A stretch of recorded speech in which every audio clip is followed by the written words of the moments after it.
Welcome to the Digital Amateur Television Experimenters Night. This is VK7OTC, the club station of the Radio and Electronics Association of Southern Tasmania.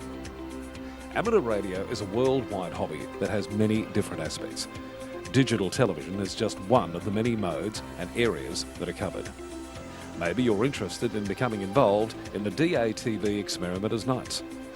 You realise that you do not have to be a radio amateur or need any ATV equipment to participate anywhere in the world.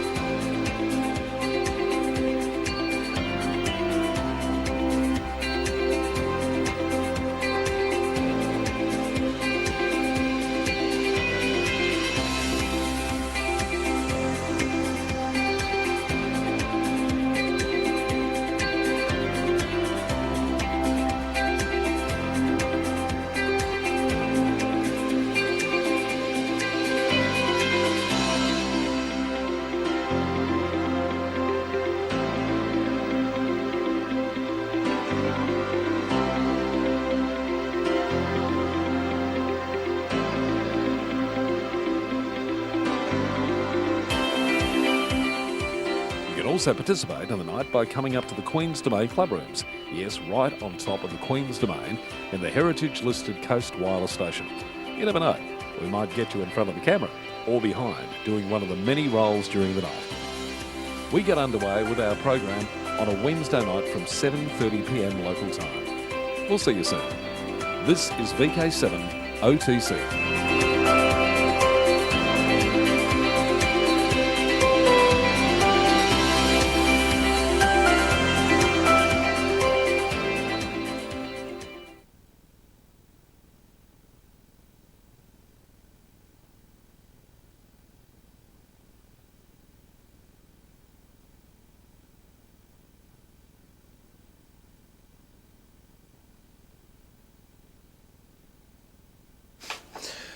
Okay, this is VK7 OTC, the club station of the Radio and Electronics Association of Southern Tasmania, with our DATV Experimenters Night, and we have a lot of people. In fact, too many people to show you on the screen.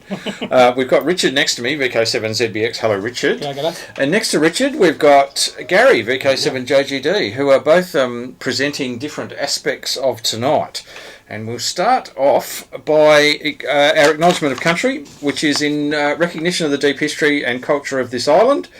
We would like to acknowledge and pay respects of the all Tasmanian Aboriginal people and the Muanina people whose land we're on right at the moment, and the traditional owners of this land upon which we present tonight. So with that, now, Richard. Justin. Richard sent me a very nice page out of. I don't even know what the magazine's called. I feel a little bit awkward. I think it was Electron, wasn't it? I think it was something like that. Electron. Yeah. Look, it's the VHF magazine of the Netherlands. So it had a little bit to do with the guy that's in their radio club, who's Jac PA3DZL. Who is a very popular chappie over here, and probably a very popular chappie over there as well. Oh, well, truly. But yeah, his club provided the SSPAs that myself and Justin and Peter use on 10 gigs. It sort of got us 20 watts out, which is pretty damn flash. And a range of other nice items. Yes, he could empty our bank accounts just like that, very easily. So they've been having a bit of a push over there about getting people interested in EME. Yeah. And when my system was working particularly well, I managed to work Jac. There was the weekend of the Dubus EME contest. Yep. I thought that would be an excellent weekend to be on, based on lots of low-hanging fruit. Well, truly. And as it turned out, there was supposed to be a guy from the Italian Space Agency. They were going to activate quite a large dish there. Yeah, the observatories. And they had quite a few issues and stuff. But there was lots of people on, so I called CQ, and I think I worked about 20 people those couple of passes, which was anyway, one of them was Jac, which was really quite great to work in because he's been really helpful. And he's like, "Oh, it's great to work a guy in Tasmania. Any chance you could send some photos?" So I just grabbed a few photos and sort of sent them. And he's like, "Oh, would you object if we used them in a magazine article here in the Netherlands?" I'm like, Hey. So Now they did get your call sign right here. yeah, that's right. They got my call sign right there, but they did move me to Canada For the pictures. Yeah. It was VE7. Yes. but they got the grid square right too. QE37PH. Well, there you go. I discovered on a completely different note that my grid square is QE37PH, but upon very close examination, I'm a metre away from QE37PH. You zoom down, and I reckon it must be 2 metres, I reckon, tops. So what, it goes through the middle of your house or something? No, so QE37PH is like the centre of the square's there. My house is actually like just inside the corner. Yeah. So if you went with the 8-digit Maidenhead, which you can do, yes.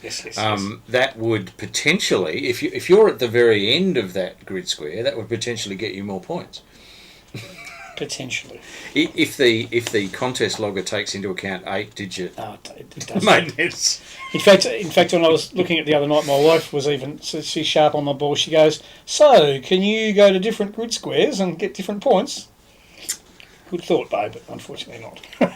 Well, there you go. She's on the ball, so but no, so it was really good to work Jac and a lot of the other guys, and yeah, it was pretty nice to have.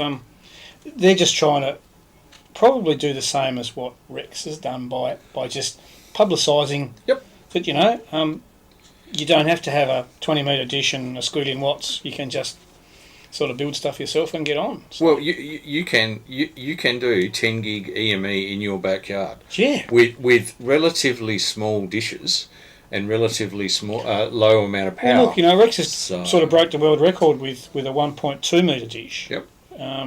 Merely had 90 watts, which is a big help. But it's just planning and sort of knowing the game and Well and truly. and sort of planning. But yeah, look, you're right. Or even the 600mm dishes that we have. Yep. I've made a few contacts on that, and it's Well and truly. certainly doable.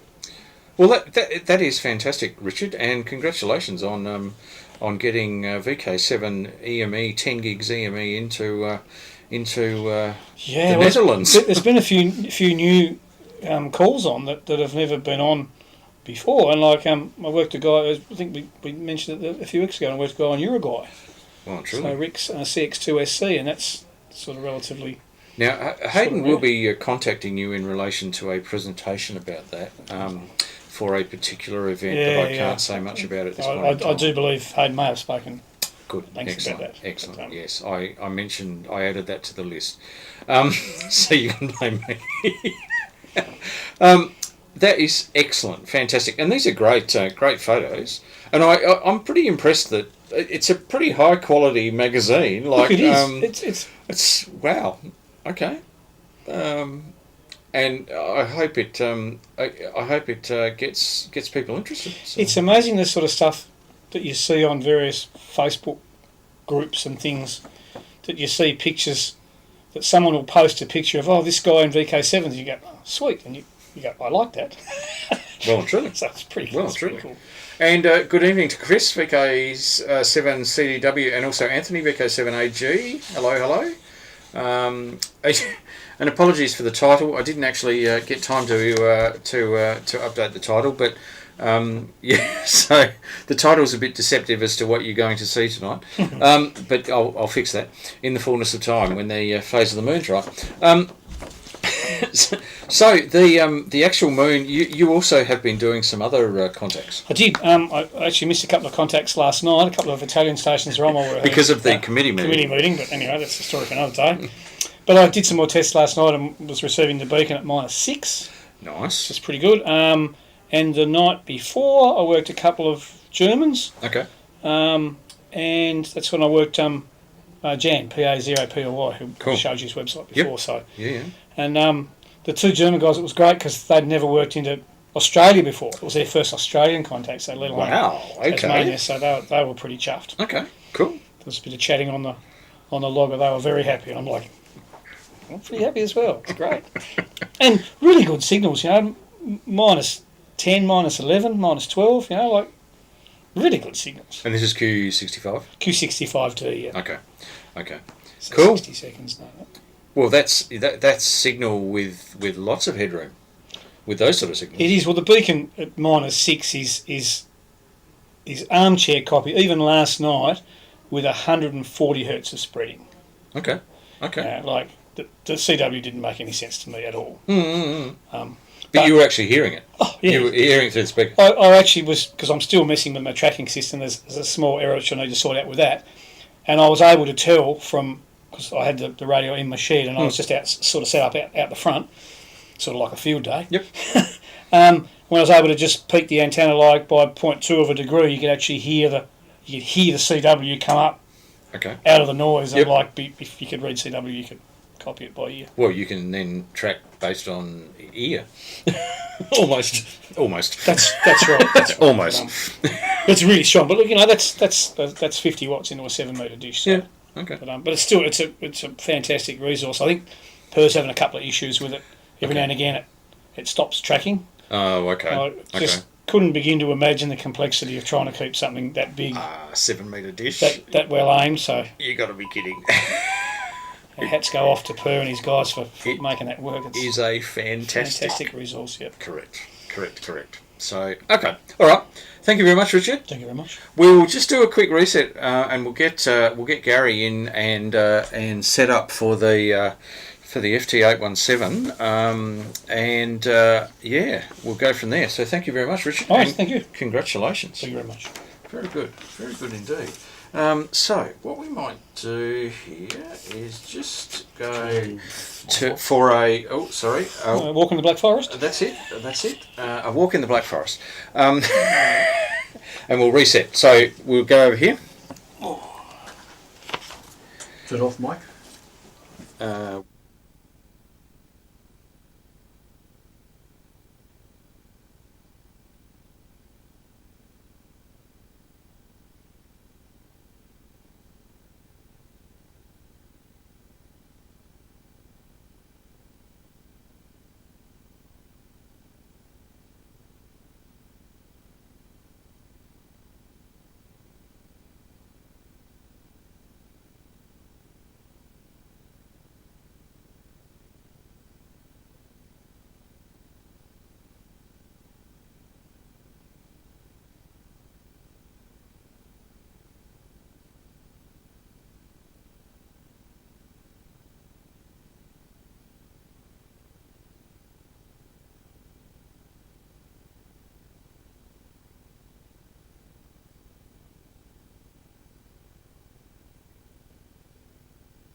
Right. Okay, we'll go across to the FT-897, and we've got Garry here in the studio, and we've got a close-up shot of the 817, which is that's good. You can actually see the buttons that Garry's using. Let me see whether I can zoom in just a tad more. So, Garry, across to you. What are we looking at tonight in relation to configuration on the FT-897? Just basically simple stuff. We'll just go over a few buttons that we never covered last time, just for people who might be looking at one to buy a radio second hand or whatever. So we'll just go through buttons that cover really the DSP system in it. Okay. So basically we won't hopefully tell too many myths and tall stories. We don't do that much. Yeah.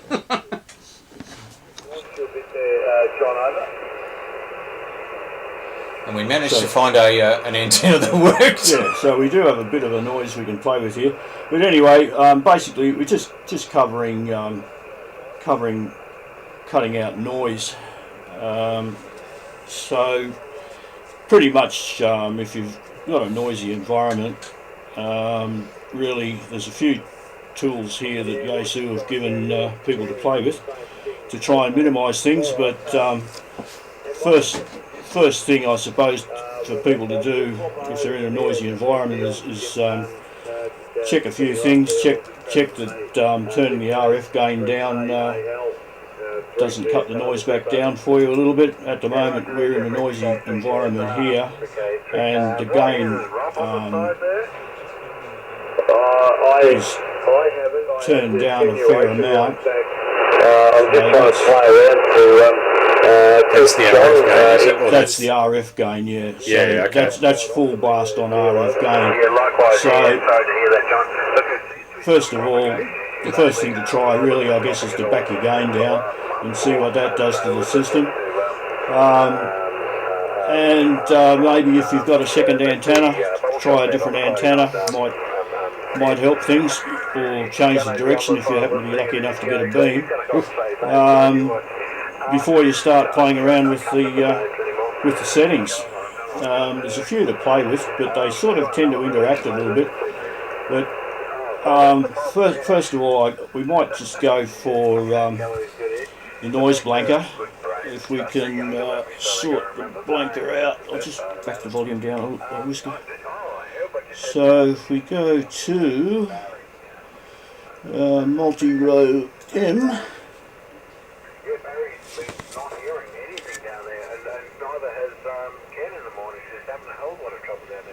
we've got noise blanker. So at the moment the noise blanker is probably not going to do much for the noise we've got here, but at our place, our neighbours have got electric fences, and the noise blanker works quite well at our place on impulse noise. So the noise blanker is actually off here at the moment. Hit the noise blanker, parentheses come back up, the noise blanker is activated as such. Press and hold the button, and that gets you to a level, and you can adjust your levels to whatever you want. So you've got 100 back down to 0, so the factory setting's about 50. So that's not doing much for us here, but it's just there to operate. And then you have to, as usual, press your function button to lock it in. So it's one of those things you probably don't use much at a home base station, but the blanker does work okay in my car anyway. Works quite well. So for alternator noise, sort of? Mainly spark plug type noise. Yeah, okay. I mean, I used to have a CB radio that had this fantastic noise blanker in it, and I used to drive a V8, and it'd knock the noise out straight away. But as soon as you turned the windscreen wipers on or the heater fan, that was a whole different story. Hours of work trying to minimise that. Anyway, noise blanker is what we're not really featuring, I guess, tonight, because we're in a base situation. So, okay. So after you've played around with your gain, and you still want to get rid of some noise, if you just hit the DSP button, which is on the right hand side here, that activates a shortcut into menu, doesn't matter which one it is at the moment. But it automatically brings up... It automatically brings up the main menu, which I think is... it doesn't matter at this stage. So that's activating the back menu. It should tell you when we press it in, I think it might... Yeah, 49. So the noise level reduction there now is set on 10. So once you activate that,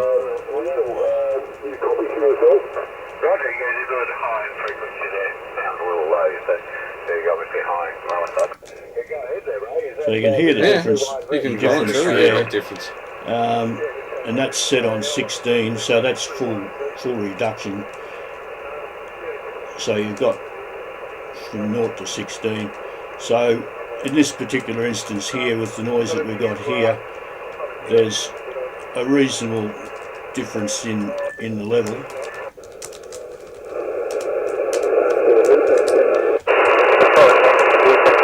Yes. So on top of that, you've got your notch filter, which one of those things that tends to work sometimes and tends not to, depending on what you're trying to knock out. And because you're playing with noise which is coming through on on propagation. The propagation's changing just as much as the signal is, and it's changing the noise as well. So what works one day might not work the next. So far we've got noise reduction, notch filter, and then on top of that you've got the bandpass filter, which is changing the audio a little bit there. So you have to play around. You have to play around with the filtering yourself, depending on what you're trying to get rid of. But there's various settings that you have to get into to fiddle around. So if you go to the bandpass, you can play around with the cutoff points in the filtering by holding the C button in and working out which sounds best for you. So I usually sit around about the centre, but it varies around from signal to signal, day to day. So you just got to be prepared to drive the radio to get the best out of it. And if all else fails, there's a couple of other tricks here that you can play with.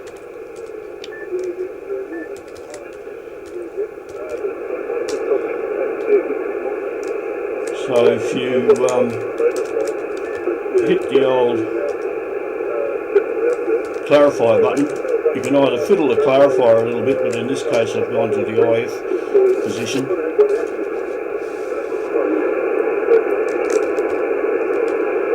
Alright, we're not quite on the right system there.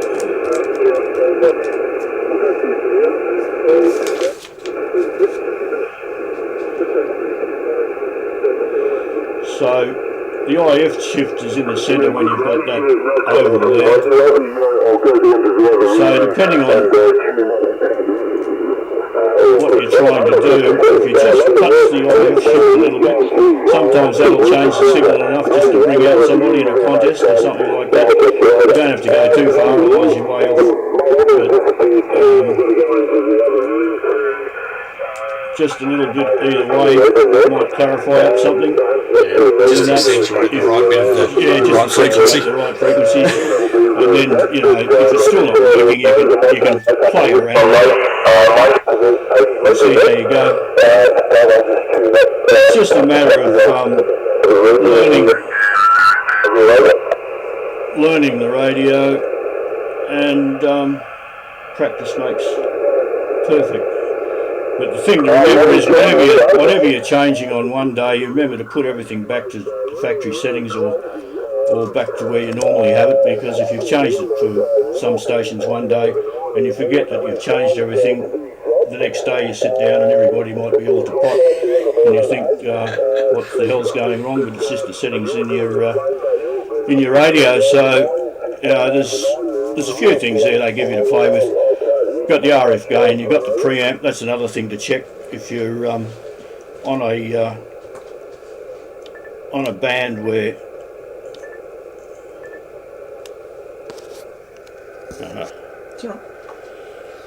another thing to check is that you've not got your preamp running on the lower bands. That's one of the things you should check straight off, I suppose, really, is the preamp. Make sure that's not turned on. So that's pretty much about it, really. It's just work the buttons they give you to play with, and familiarise yourself with what's going on, and make the best of what you got. I mean, we're talking 2000 series type year 2000 technology here. It's no way got the same setup as what's on an IC 7300, where you've got things to look at and you can actually see what you're actually doing on the displays, but it does a job. Correct, and that's just doing it in a much more visual way. You're actually doing the same thing. Garry, I think it would be good to relay the story you told me about the field day, the International Light Ship, or the RD that down at just off Orford. That'll be good. Oh, right, okay. Yeah, what I was saying to Justin earlier was we had a lighthouse weekend, and it was a fair old drive out to lighthouse out near Triabunna, which I can't think of the name of it at the moment, but anyway, we were heading out across all these paddocks, driving for quite a while, got out into the open paddocks, and next thing we could see the sea, and it was all good. So we thought we were on an ideal spot, or I did. I thought this was really good. The radio I had at the time was a Kenwood TS 130, which I'd had for quite a few years, and decided that I didn't really need to update any radios. All you need is a microphone and an antenna. So I used to believe plenty of copper and good cable, good connections, the way you go. You can use your 40-year-old radio. But anyway, after getting out there, I set up my antenna. 80 metre, 40 metre dipole, heaps of wire, plenty of height. Turned the radio on, and the poor old Kenwoods, you nearly jumped off the bench. The noise was just absolutely terrible. There was a one-wire feed system into the lighthouse, and the noise coming off that wire, insulators and whatever that were covered in salt, whatever was terrible. And the Kenwood was like basically pack up and go home, because the Kenwood just could not handle it. Anyway, so I wandered down to the lighthouse, and one of the other amateurs down there at the time had a brand new FT-897, and he was talking to people, listening to people, and everything was happening per normal. And I sort of asked what was going on, how come they got no noise down here and they're even closer. And he demonstrated the noise blanking and filtering and everything on an 897, turned them all off, and he had the same old racket that I had up on the Kenwood, which the poor old 130 just could not handle at all. And the Yaesu knocked it all back down to make everything minimal and workable, and they were having a good time. So at the weekend then I really decided pretty immediately that I needed a new radio. So and what's in front of you is exactly the result. Is the result of it. And so we did a mighty 20-year jump from a 1980 odd TS 130 up to a 2000 odd 897, and now previously, or since then, I've had another 20-year jump and come up to an IC 7300, which is another radio in a different ballpark again. I love it. So we jump in 20-year jumps. So that's pretty much just basically what I was aiming for. Really, was just to explain that there's a few things there, a few tools that Yaesu had around in the year 2000 when they built the radio, and they do minimise a lot of the interference, but it's just you have to work at it a little bit. And Garry, what you've pointed out tonight is actually one of the main differences between the 817 and the 897, because the 817 doesn't have any of the DSP. Yeah. And so the other main difference with an 897 is it's 100 watts versus 5 watts. Yeah. They were the two sort of determining factors, and the 897 also had the facilities for 2 batteries, whereas the 817 only has 1 battery. So there was a few differences. There was also a difference in the price point as well. When they came out. That's a big difference, isn't it? It was a $700 radio versus a $1,200 radio when they first came out. Yeah, at least I can't remember what they were brand new. Yeah. So yeah. Okay, well, there's a couple of things I'll just show you before we go. Yep. There is one menu in here that probably most people don't really play with, but if you go to memory 31, you can have some practice doing CW. I didn't know that. And if I can get it to work, that is. Haven't played around here because I don't... Really... start. There we go.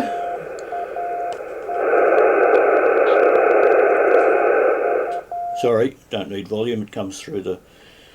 So it bangs out some CW at random. Tells you what it is after you've pressed your button. I love it. So you can practice that. And you can have the alphabet, or you can have... No, it must be one of these other dials. No. Oh, you got 10 words a minute, so there's That's the other thing you can change is your speed on the next menu, menu 30. So you can go from 4 words a minute up to really scary numbers. Pretty scary numbers. Yeah, that's right. So if back in the days when you needed CW to get your license, you could actually practice a bit with that. Yeah, it was 10 words a minute that I did. Yeah. I got my license. Oh, here we go. Yeah, the main knobber goes from alphabet to numbers or a combination of the two. So you can have any sort of random numbers hammered at you, and sit down and be a diligent little CW practicer. Well, there you go. So that's something there that they've I love it. thrown in.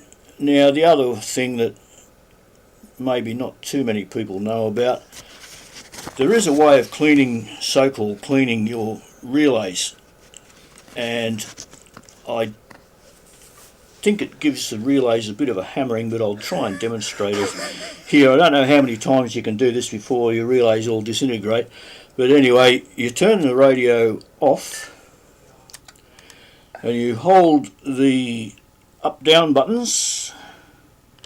Do you need another hand? And turn back on. Relay cleaning.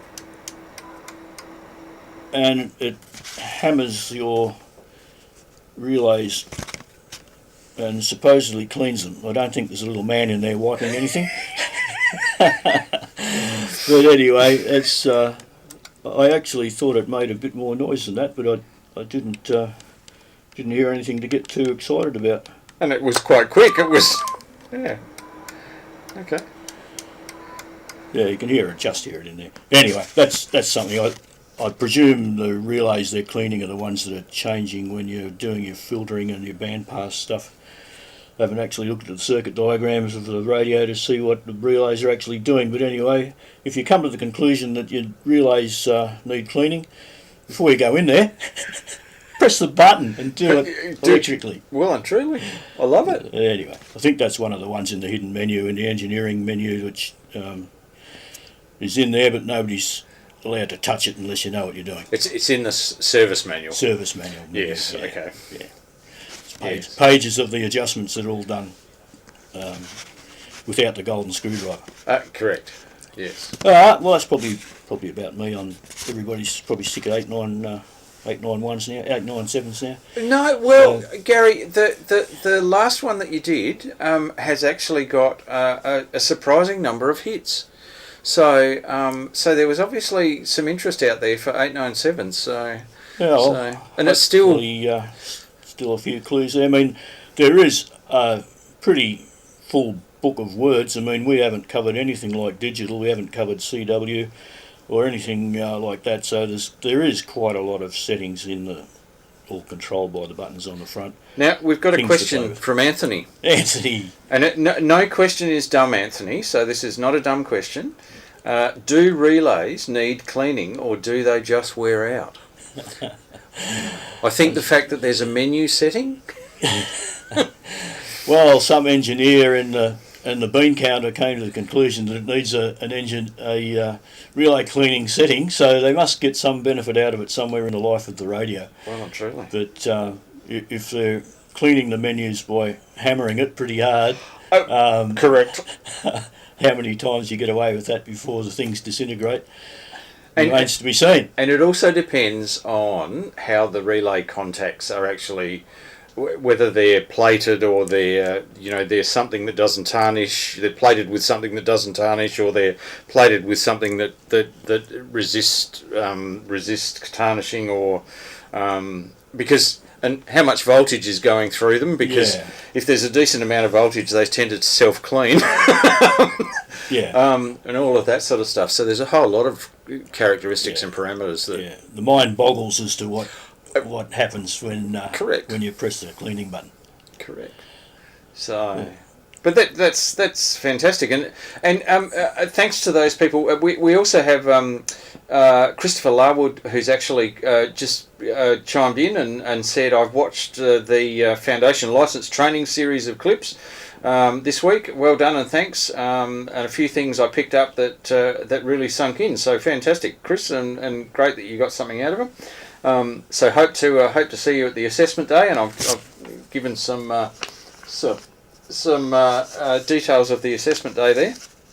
So that's good. And anybody who is watching, and we've got 9 on right at the moment who are watching the segment. If you've got a question, please send it through, and we'll attempt to answer it. So yeah. But thank you, fantastic, Garry. I really enjoyed that, and I think you've just given me a hint for another session, which is a session on digital modes and the 897. So we'll zoom around here, and there's the back of Gary's head. There you go. Yes. The radio's a bit more interesting, but anyway. Yeah, if there's anybody out there that's got 897s that they're actually playing with at the moment, And they're using, well and truly. send us an email and let us know how many are out there. I mean, there has to be a lot of them around, you'd think, that are not getting a lot of use, or they're up for sale because of the Icon series that have come out now and really taken over the world. Well and truly. So anyway. And I showed the last time we had my idea of the DigiRig interface. I've actually more permanently mounted that in the back of the radio now. So it is the final configuration. So when we do our digital our piece of digital, we can bring it in and show you how to do digital with an 897. So yeah. Well, So good. Fantastic. All right, we'll do a little bit of a reset of the studio, and we've got Ron. If you're Craig VK3CRG, hello, and he just said great stuff. So good stuff. He's coming in from Geelong. Good stuff, Craig. Thanks for the comment.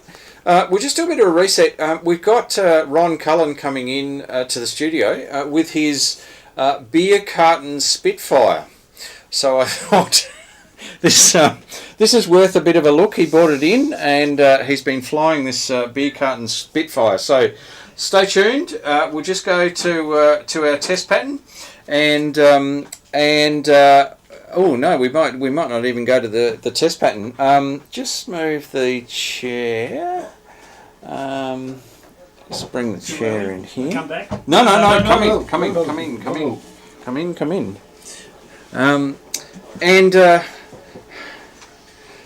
Come in here, Ron. And yes, it's real. it's the beer carton Spitfire. So just hold on to that for us. And fantastic, thank you, Garry. That was excellent. Excellent. Too bad with a COVID brain. So I've got regular contributor Ron Cullen. Hello, Ron. G'day, Justin. How you going? I'm going well. Excellent. You've got that retired grin on your face. Now, as we know, Ron is really into radio-controlled planes and boats. And so Ron has been telling me over a few nights about this Spitfire, and he brought it in. Yeah. So take us through what we're looking at. Yeah, so the Spitfires are made from a plan which you can download off the internet, and they make a few different sizes. This one's the 80 centimetre size, and as you can see, it's just made out of cardboard. It's meant to be made out of foam board. Oh, okay. Yes. I just thought it's actually copied off a friend. He made one out of cardboard, so Okay. I thought I'd do the same thing, but with a twist. Out of a few spare beer cartons that I had laying around. Well, actually, I got some beer cartons off some people, so I can't claim to be drinking all the beer. Yeah. Yes. Now, how many beer cartons are there? So this is made out of portions of 6 beer cartons. And so the website is called Flight Test. They're an American mob. Okay. And there's all sorts of plans for different types of models. This series of the type of plane, they call it the swappable series. Okay. And the reason why I haven't told you about that one yet, the reason why they call it the swappable series is the plane, they have different different types of planes that you can make, but the power pod, the motor, is the same for everything. Oh, okay. So I've got a folding prop on this, which helps because when you're landing it, because it doesn't have any undercarriage, it just belly flops, and so it's not going to break the propeller. So Cool. in the past, probably about 1 in 3 or 1 in 4 landings, I'd break a propeller depending on where it was when it hit the ground, or when it landed on the ground. They're not very expensive? No, really cheap, really cheap. So the power pod fits in the centre of it, and I've made a little bit of, there's a bit of a dowel here with some little rubber things to hold it. So I'll just pull that out. Oh, okay. So this is what holds the power pod in, and then this comes out. So this is a standard size, Outrageous. and this can fit in another plane. So you can make that in different types of planes, Okay. Corsairs and all sorts of things, and then you can just pop this into the other plane. That way you don't have to have multiple motors and receivers and the bits and pieces that are in there. So all of this is just a piece of cardboard and a few servos. And that's where your battery goes? The battery actually goes underneath. Ah, okay. Underneath, so when that's up in there, There's battery- room at the there's- bottom. Okay. Yeah, there's room to slot the battery in there. Okay. And a bit of Velcro to hold it on there, and it comes up and connects into the electronic speed control, Okay. which then drives the motor. I'll tell you what, the motor's not that big. is Yeah, it? it's not a very heavy plane. It's only small. Yeah, it's 600 grams, including the battery, so it's fairly light. And just a receiver. Shot there. So Up that's the top- receiver up there? The top here. Yep. Yeah, okay. Yeah, so, and that's all there is: receiver, motor control, and servos.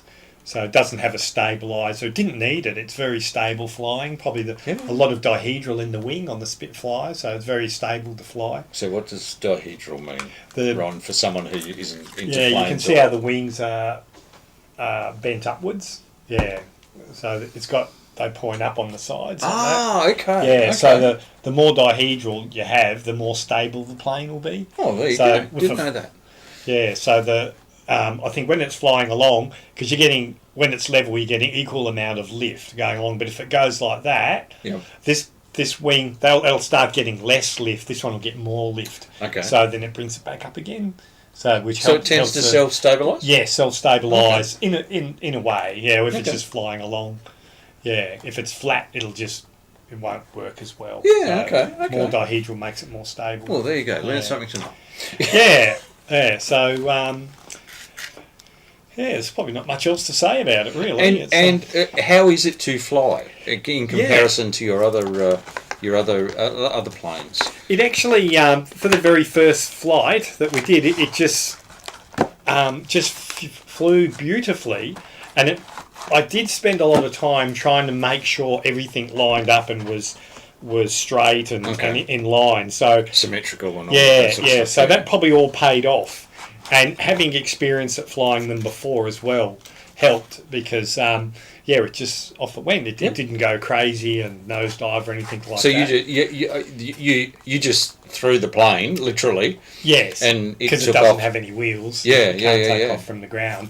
This type of plane there's not a lot of room to grab it because when you go to throw the plane, when you go to launch it, you need to sort of like hold it in around about the middle of the wing, but there's nothing to hold on there. And if you hold it at the back, it's hard to do. So another method is a overhand method where you hold it on the top and you just throw it. Like that. Underarm. Yes. Yeah, and it just Okay. yeah, and off it goes.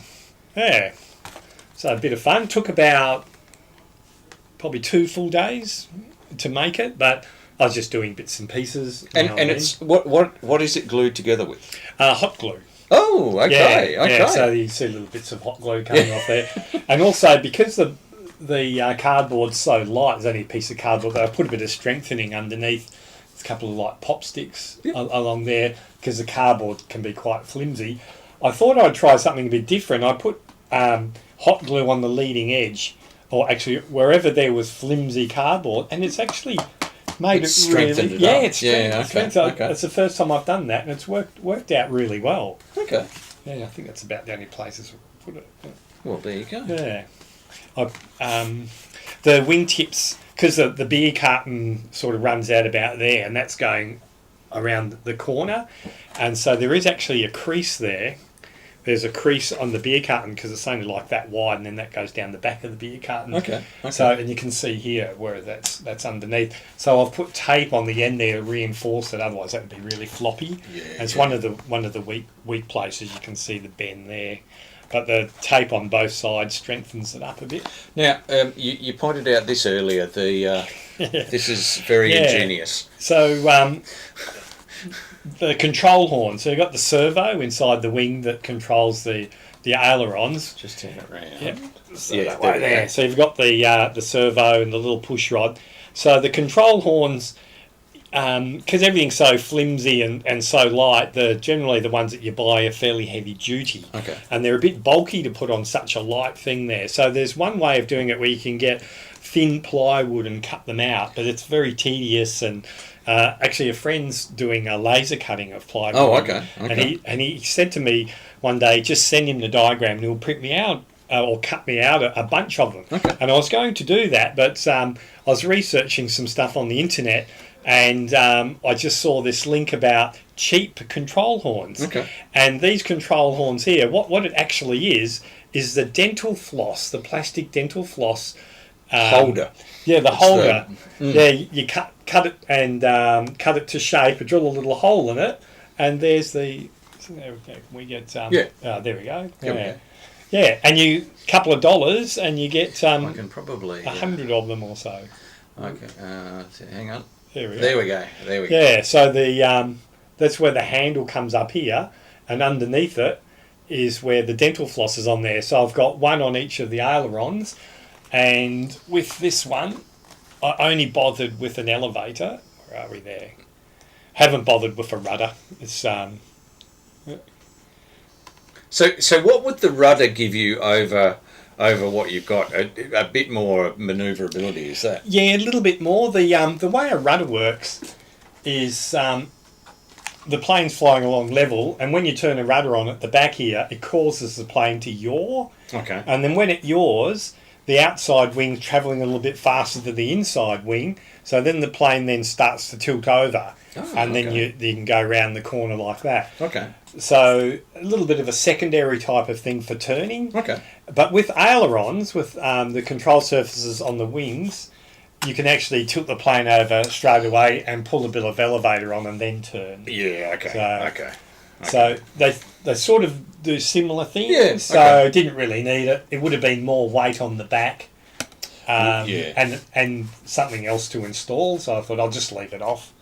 And yeah, just for the purpose of the exercise. Fantastic. Yeah. That is fantastic, Ron. Yeah, a bit of fun. And really impressive. And what we might do is I'll include some links. I'll include some links to the videos of it. Chris has put in. Chris Webb has put in good reason to buy beer. Yeah. and that was the other thing. If you crash it and it breaks, well, then you just drink more beer. Yeah, correct. And in fact, it might be an incentive to do more crashing. Yeah, but that may, we advocate responsible drinking here. Yeah. Yes. So yes. the challenge is, what can be the next material to build one out of? Oh, okay. Hmm.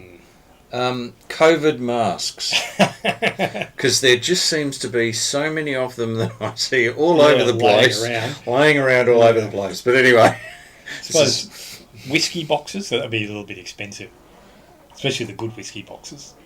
I've got a few of them, but I'm not going to say any more. I have a number of them in my garage because I just can't bear throwing them away because the bottles are usually very nicely made bottles. You wouldn't want to be cutting them up either. And I just can't bring myself to throw them away. Anyway, well, that is fantastic, Ron. One extra thing on the website where you can download the plans. Okay. They also have an instructional video, step by step, how to put it all together. Okay. And the first one I built, which was the larger one, the foam board one, it was had a TV set up in the plane building room, Okay. which used to be a bedroom. And It's very impressive, the plane building room. yeah. And you'd play a bit, like how to make the wing, Yeah, and then build that, pause it, and then once you finish that, then do the next bit, pause it, and just go step by step. Okay. And it's very, very good. The people on the website are very good at explaining it, putting it all together. Fantastic. Yeah. Now, on a totally different note, how's the studying going for the foundation license? I got back into it again today because I was ready last month. I got into it like a bull at the gate, and then I reckon I would have been ready for the exam, but I've done nothing since then and I've forgotten bits and pieces. So I've grabbed the book back out again and I'm relearning it again. And I reckon I would have been all caught up by tomorrow. Okay. So tomorrow afternoon I'll go online and do a few more practice exams again. Yep. Available on the WIA website. Yeah, they're really good. And get all ready for the end of the month for the cool. Yes, the 30th. Exam. Yeah. So ooh, that's something I'll be able to write on the side. VK7's VK7. Well, you've got to start thinking about your. Now, what was the one you were thinking about? The call sign? So I wanted to stick my initials in there. So I was going VK7 and have RC for my initials, but that's the advanced one. So you have to stick another letter in there. So I actually really like whiskey. So I might go VK7 Whiskey Romeo Charlie. Wow. Definitely. So and, WRC, then the WRC... World Rally Championships. World Rally Championships. I've seen that somewhere else. Yes. Oh, okay. So, well, very good. It's available at the moment. Okay. So we'll see how we go. Fantastic. That is fantastic. Thank you, Ron. Okay. That is excellent. So we'll just do a little bit of a reset of the studio again. We got a few things going on tonight, and we'll come back with the RIDEN RD6018 power supply unit. This is a bit of an impressive little item. So we'll just do talk among ourselves. The walk in the Black Forest goes on again, and we'll be back in a sec.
Okay, we're back. We're back in the studio, and thanks for sticking around.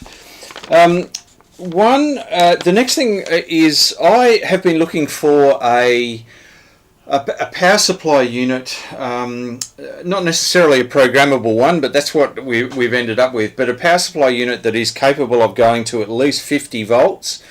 And with a decent amount of current, so at least about 10 amps was what I was looking at.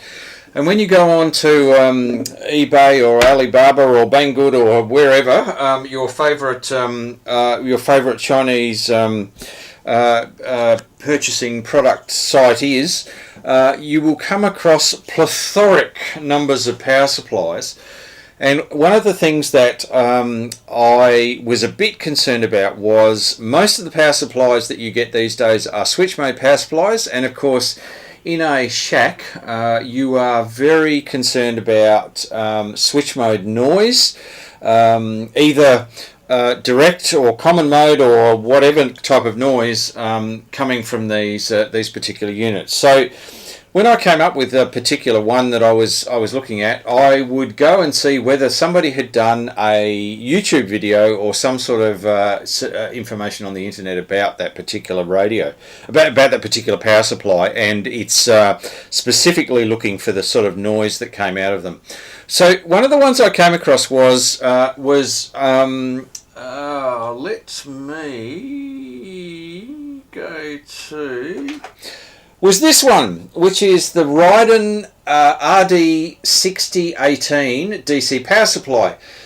Now, what the 6018 means is it's capable of going up to 60, actually over 60 volts, and it can deliver 18 amps of current.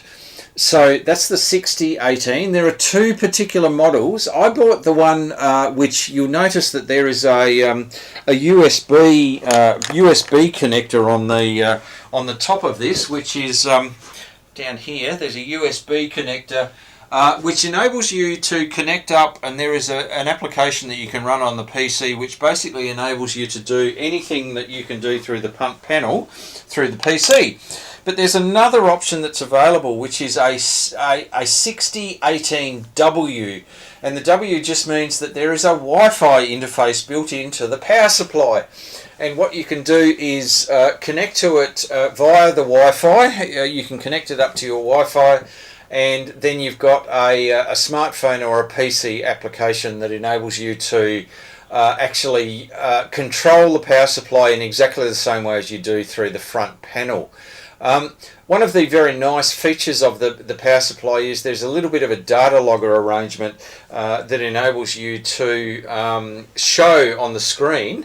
And one of the confusing features that is on this particular power supply is you've got your positive and your negative terminal, and you've got a green one here, which the way I was brought up, the green one would be some sort of ground that you would then connect to your negative terminal, or connect to I don't know, a static mat or something like that.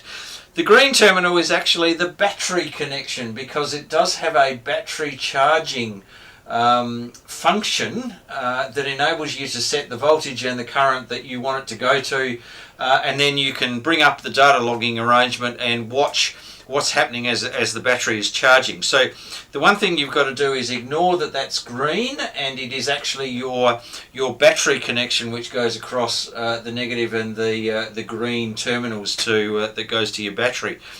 One of the things you've got you can do here is you've got your main display. If I switch this on,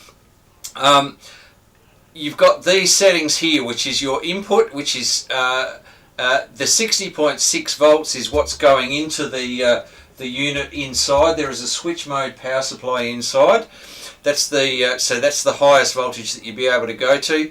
It is currently voltage set is 61 volts and current set is 5 amps. Now the way that you set this, V set, and you can go, if we switch that off, if we go V set, and we can put in 12.36 volts, and you can see it's set that, and then we can put in the current set, and we can put in 12.36 amps. So oh, hang on, and we've got to push enter. So if I 12.36 enter, so we've set the voltage and the current limiting that we want to come out of here. We switch it on, and it goes to that particular voltage. Now, one of the videos I watched, they did do some tests around overshoot and all sorts of things for the voltage when you switch them on, and this particular power supply is really, really good. Just goes up to the voltage, stays there, and when you switch it off, there's no overshoot, there's no undershoot. So really, really nice. Now, one of the settings you can do here is the maximum voltage and the maximum current that it can go to. So you shift OCP and you can put in it. I only want it to go to anywhere near 15 amps. Put it in. Oh, set error. Got to put in the decimal point, Justin. There we go, 12.36 and enter. So it's only going to go there, and from a voltage, if we want to set the absolute maximum voltage, we could go to, I don't know, 30.36 volts. And you can see there the limits that it will go no further than that at all. So yeah, that's you've got 9 memories, so you can set up all of these parameters, store them to a memory, and then basically you can go in and go memory 1, and it will set up the and configure the power supply accordingly. There's a menu that enables you to set a whole lot of things here. The buzzer, the how it boots, whether you want the logo to come up, whether you want it in Chinese or English, maximum power output, all sorts of things that enables you to do that. Yeah, it's interesting. I have to say there are all sorts of things that enable you to do this. The other thing that is available to us now, how do I get out of how do I get out of the menu? We've got okay, I'm not sure how we get out of the menu. Let me just do a reboot here. Okay, so the other thing we can do here is do a set, so you can, this is a little opto encoder. You can do, and it goes up in 0.01 increments in both the voltage and the current, if you do want to change that, and then enter, and up to that particular voltage. Yeah, it's now noise. The video that I am going to show after we do our show, there is some transient switching noise. Basically what this power supply is a 60 volt switch mode power supply, or it's a 65 volt switch mode power supply that provides about 20 amps. It's got a switch mode buck boost type arrangement control surface, which is this front panel, and then there is the case. So when you buy it, you buy 3 components, you put them together. It takes you about 10 minutes to put them together. Very high quality, I have to say, very high quality unit from the electronics point of view, really well put together. But because it is actually it is switching control to get you your voltage and your current, you do have some transient pulse noise. But the video that I saw talks about putting some filtering capacitors across the positive and the negative, and it shows you actually where to put it on the board behind these connectors, where these connectors are soldered into the PCB, and it at least halves that transient noise. Now ripple currents was they commented was very similar to a linear power supply. On the particular video that I watched, he had it at 60 volts and had, I think, 15 or 18 amps of output, and the ripple current was about 1 volt, I think, from memory, which is what you'd be expecting from a linear power supply anyway. So yeah, there's very interesting little unit. I know you're asking how much.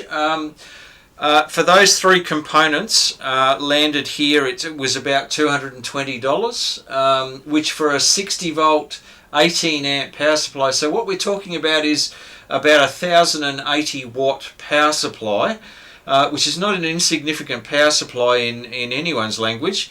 So for $220, landed here. It got here in about 2 weeks, which is not bad. On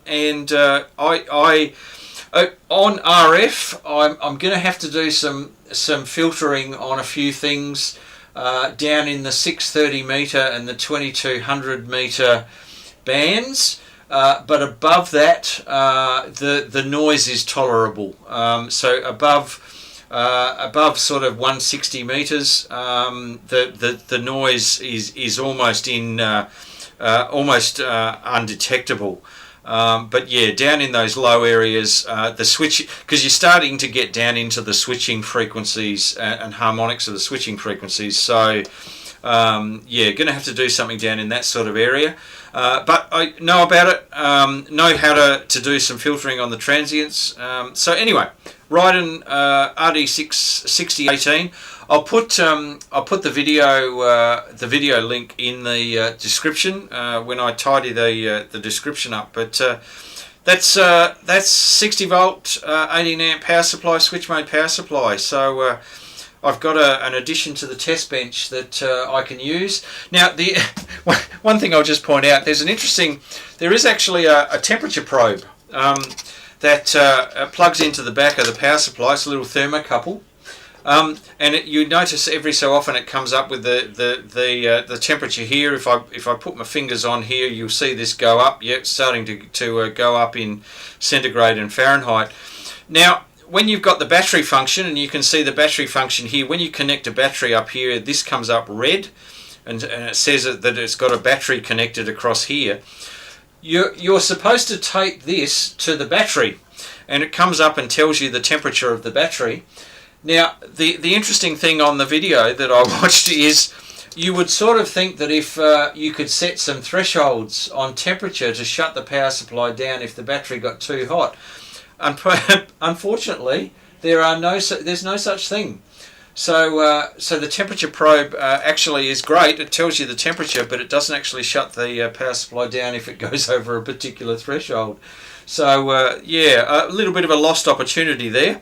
But anyway, Riden RD6018 power supply. There is a RD6024, I think, or a 20, which is a 20 amp or a 24 amp version of this as well. So it's got a slightly bigger switch mode power supply sitting in the back of it. So anyway, nice little power supply. I certainly will be using it on the test bench.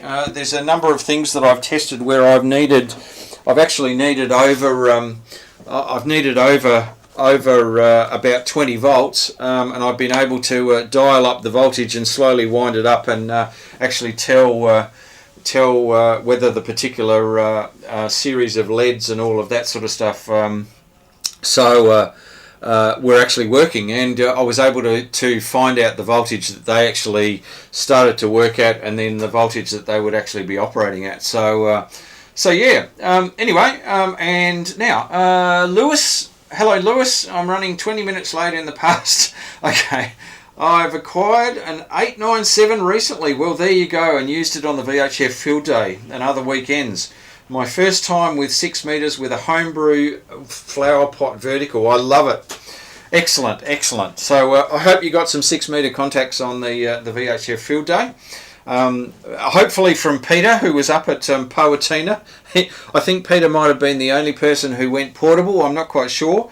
I don't know, Lewis, whether you went portable or not. But yeah, Peter braved the elements and went up to Powertina and actually operated from up there. So 3 cheers for Peter, VK7KPC. So good stuff. Now, I'm aware that we are over the hour, so what I might do is hold over the next couple of things I had on the list, and we'll put them on for in a fortnight's time. But I will just do now, I'll just go and grab something out of my box here, because these things relate to what's going on in a couple of weeks' time. Now, next week we have the Ham Radio Trivia Night. The Ham Radio Trivia Night's being held up here. at the Queen's Domain. It starts at 7:30, and what we ask people to do is bring along their smartphone devices, because there will be some things that we'll be doing where you can vote for the particular answers and all of that sort of thing online. So it'd be good if you could bring your smartphone device, and we'll get you on the Wi-Fi up here, and you can participate and answer some questions for the ham radio trivia night. So bring your device. That's next week. So we won't have a DATV night next week, but we'll have one the week after. Now, the other thing that we'll do a bit of a plug for is the ham radio fox hunt, which happens on the 29th. So that's a Saturday. It happens on the Saturday, the 29th of July. No, that's not right. It's not the 29th. It's the... Bear with me. It is the 23rd of July. So I wrote that down wrong, so apologies for that. That's the 23rd of July, which is still a Saturday. And what we are doing is we'll have start off at about 9:30.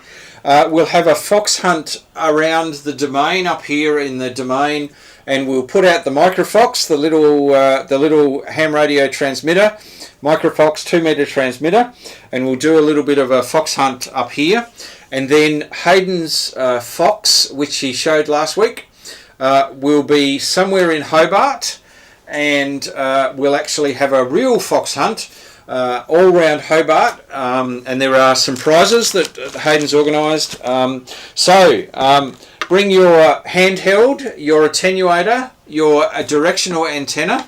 This is the handy finder I showed a couple of weeks ago, and you can go off and I suggest you probably get a team together, so someone who can do the direction finding, someone who can do the driving in a safe way.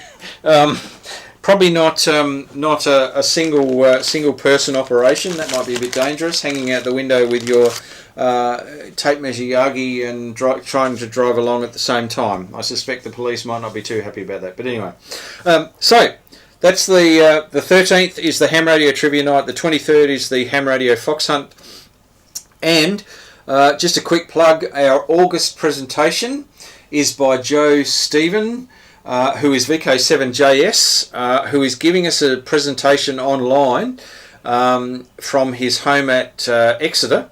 And Joe is the author of Accessible GD77. So this is the firmware that you can load into your Radio Oddity GD77, which makes it a whole lot easier to use and is very user-friendly for those people with visual impairment. And for those who don't know, Joe is actually blind.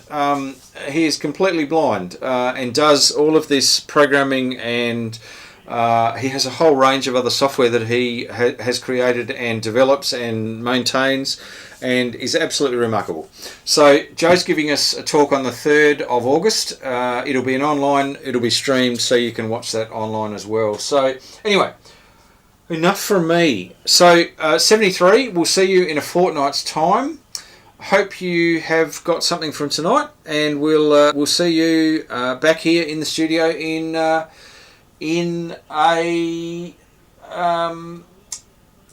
fortnight. 73 from VK7 OTC, the club station of the Radio and Electronics Association of Southern Tasmania, with our DATV Experimenters Nights. Catch you around.